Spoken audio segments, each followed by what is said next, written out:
Hi guys, welcome. இன்னைக்கு நம்ம பார்க்க போகிறது என்னன்னா ஆன்லைனில் தமிழ்நாடு போலீஸ் அதாவது எஃப்ஐஆர் எப்படி ரெஜிஸ்டர் பண்ணுறதுன்றது. சில இடத்துல வந்து போலீஸ் ஸ்டேஷனுக்கு போய் ரெஜிஸ்டர் பண்ணலாம். ஆனால் நம்ம இதில் என்னென்னா நம்ம எஃப்ஐஆர் ஆன்லைன் மூலயமா எப்படி ரெஜிஸ்டர் பண்ணுறோம். இப்போ நம்ம ஆன்லைனில் ரெஜிஸ்டர் பண்ணோம்னா நம்மளுக்கு வந்து அதாவது நம்மளோட ஐடென்டிட்டி வந்து சொல்லாமலே அவங்க வந்து நம்மளோட டீட்டெயில்ஸில் கேப்சர் பண்ணிவிட்டு அந்த குறிப்பிட்ட பர்சன் மேலே ஆக்ஷன் எடுப்பாங்க. ஸோ இது வந்து நம்ம டைரெக்டாக போலீஸ் ஸ்டேஷன் போகணும்னு அவசியம் கிடையாது. நம்ம ஆன்லைன்லேயே உட்காந்து எஃப்ஐஆர் ரெஜிஸ்டர் பண்ணிட்டோம்னா, கம்ப்ளைண்ட் ரெஜிஸ்டர் பண்ணிட்டோம்னா அவங்க என்ன ஆக்ஷன் எடுக்கணுமோ அந்த ஆக்ஷன் வந்து அவங்க மேலே எடுத்துருவாங்க.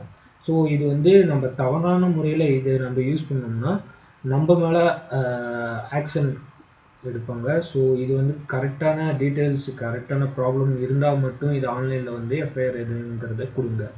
இப்போ நம்ம இதில் பார்க்க போகிறது என்னென்னா டிஸ்ட்ரிக்கு அண்டு நம்ம எந்த டிஸ்ட்ரிக்டில் கம்ப்ளைண்ட் பண்ண போகிறோங்கிறது, அப்புறம் நேம், உங்களோட நேம் கொடுங்க.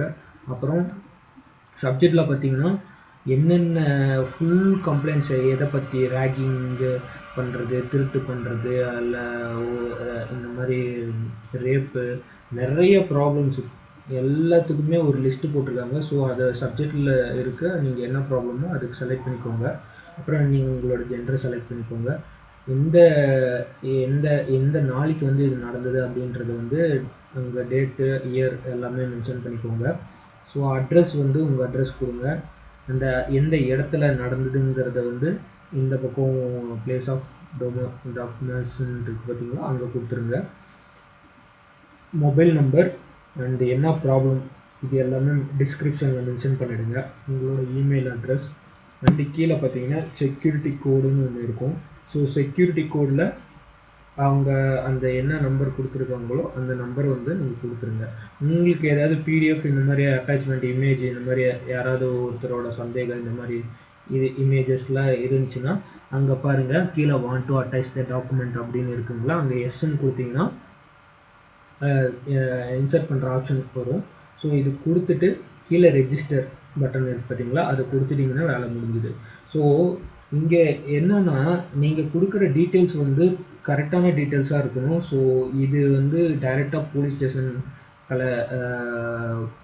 ஸ்டேஷனுக்கு டைரெக்டாக இந்த கம்ப்ளைண்ட்ஸ் போகிறதுனால நீங்கள் ஏதாவது தவறான அட்ரஸோ இல்லை தவறான டீட்டெயில்ஸ் ஏதோ கொடுத்து இன்னொருத்தவங்களை டைம் பாஸ் பண்ணுறதுக்காக இந்த மாதிரி டீட்டெயில்ஸ் எதாவது கொடுக்குறீங்க அப்படின்னா கண்டிப்பாக உங்கள் மேலே இந்த ஆக்ஷன் எடுப்பாங்க. அதனால் நீங்கள் கொடுக்குற டீட்டெயில்ஸ் எல்லாமே வந்து கரெக்டான டீட்டெயில்ஸ் கொடுங்க. தப்பான டீட்டெயில்ஸ் கொடுத்து மாட்டிக்காதீங்க. ஸோ இந்த வீடியோ உங்களுக்கு பிடிச்சிருந்தா சப்ஸ்கிரைப் பண்ணுங்கள், ஷேர் பண்ணுங்கள், லைக் பண்ணுங்கள். உங்களுக்கு ஏதாவது வீடியோ வேணும்னாலும் என்கிட்ட ரெக்வஸ்ட் பண்ணுங்கள், கண்டிப்பாக நான் போடுவேன். So thanks for